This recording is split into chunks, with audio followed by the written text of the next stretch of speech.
యేసు మీ అందరినీ నిండార్లుగా దీవించునుగాక. ప్రియులారా, ఈ యొక్క మార్నింగ్ మనల్ని చూస్తున్నాం. మనందరికీ దేవుడు ఈరోజు చెప్తున్న వాగ్దానము యోహాను సువార్త 16వ అధ్యాయం 33వ వచనం.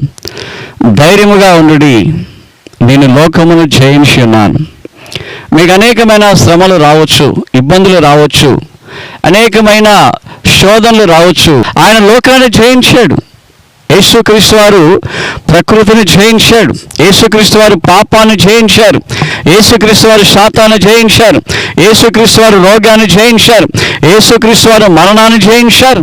సమస్తమును జయించి ఉన్నారు. ఆయన నమ్ముకుంటే ఆ జయము మనకు కూడా దొరుకుతుంది.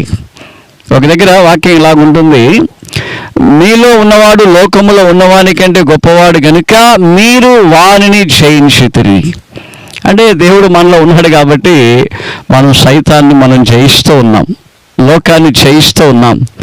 అదేవిధంగా ప్రియమైన దేవుని బిడ్డలారా, దేవుని మూలముగా పుట్టిన వారందరూ లోకాన్ని జయించి ఉన్నారు. కాబట్టి మీరు నేను లోకాన్ని జయించుటకు మొదట యేసుక్రీస్తు వారు ఈ లోకాన్ని జయించారు.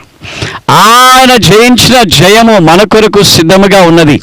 కల్వారి శిలువలో నీ కొరకు నా కొరకు ప్రాణము పెట్టి మృత్యుంజయునిగా లేచిన దేవుడు ఆ జయాన్ని మన కొరకు ఉంచి ఉన్నాడు, ఆ విజయాన్ని మన కొరకు ఉంచి ఉన్నాడు.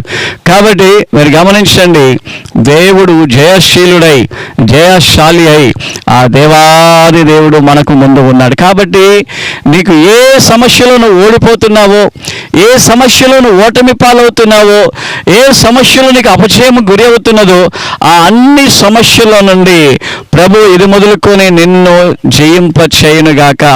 మంత్రకట్ల నుండి జయము, వ్యాధి నుండి జయము, సాతాను బారి నుండి జయము, అప్పుల నుండి జయము, వ్యాధుల నుండి జయము, సమస్తమైన సమస్యల నుండి ఈ లోకమును జయించే వారిగా ప్రభు నిన్ను మార్చునుగాక.